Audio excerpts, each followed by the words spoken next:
સમાચાર અમદાવાદથી મળી રહ્યા છે કે જ્યાં જગતપુરમાં સુએજ ટ્રીટમેન્ટ પ્લાન્ટનો વિરોધ થઈ રહ્યો છે। શાળા સોસાયટીઓ માટે પ્લાન્ટ એ નુકસાનદાયક હોવાનો દાવો છે।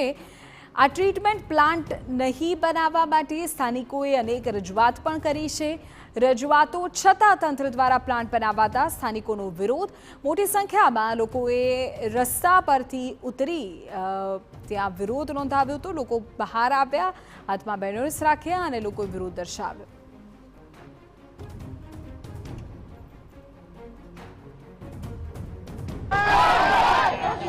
સોલા નજીક આવેલ જગતપુરમાં સુએજ ટ્રીટમેન્ટ પ્લાન્ટ નાખવાનો સ્થાનિકો દ્વારા વિરોધ કરવામાં આવી રહ્યો છે। અત્યારે આપ જોઈ રહ્યા છો કે જગતપુરના જે આસપાસની સોસાયટીના રહીશો મોટી સંખ્યામાં એકત્ર થયા છે।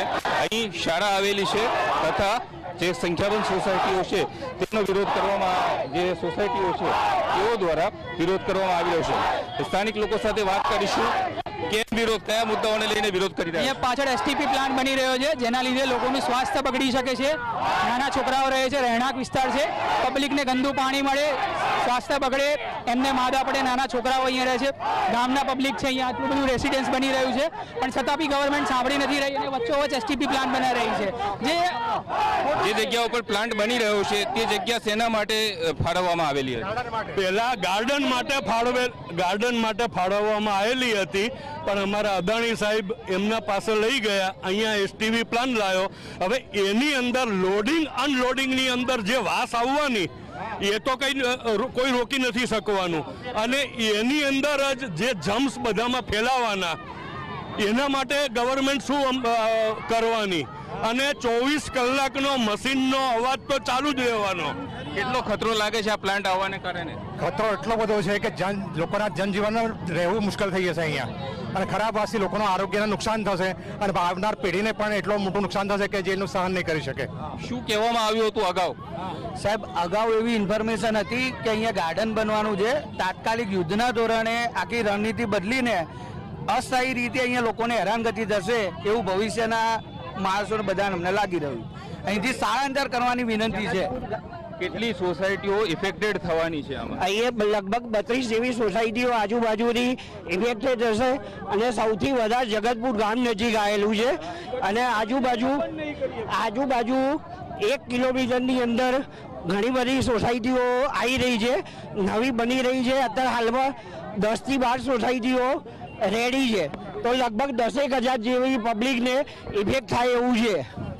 તો શું હવે તમારા લોકોની માંગ શું છે? હવે આ એસટીપી નો પ્લાન અહીંથી ખસેડીને પાછળ લઈ જાય આના ઉપર સ્ટે લઈ દે એટલે જ આજુબાજુના રહેવાસીને કોઈને ગંદકી દુર્ગંધ સહન ના કરવી પડે, મચ્છર ના આવે, તળાવમાં ગંદુ પાણી ગટરનું રેડવામાં આવ્યું છે।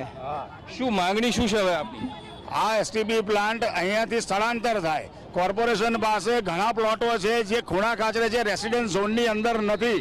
અમારો કોઈ સારા કામમાં સારા રહીશોનો વિરોધ નથી હોતો વિકાસની સાથે, પણ વિકાસની સાથે સાથે પ્રજાને શારીરિક છેડા ના થવા જોઈએ, આવનારી પેઢીઓને તકલીફ ના પડવી જોઈએ। આપણે ચાલે છે હાલમાં પણ કોર્ટની અંદર અમદાવાદ મ્યુનિસિપલ કોર્પોરેશનના 16 જેટલા ટ્રીટમેન્ટ પ્લાન્ટો જે ચાલી રહ્યા છે તે બરાબર અપ ટુ સ્ટાન્ડર્ડ નથી, એનું PIL પણ ચાલુ છે। આપણે જાણીએ છીએ કે અખબારોના માધ્યમથી બોપલ ને બીજી બધી જગ્યાએ જે તળાવો બનાવવામાં આવ્યા હતા આજે બી તળાવો સૂકા ભટ્ટ છે અને જ્યાં પાણી છે ત્યાં ગંદુ પાણી છે, જેનાથી ચામડીના રોગો થવાની પૂરેપૂરી શક્યતાઓ છે।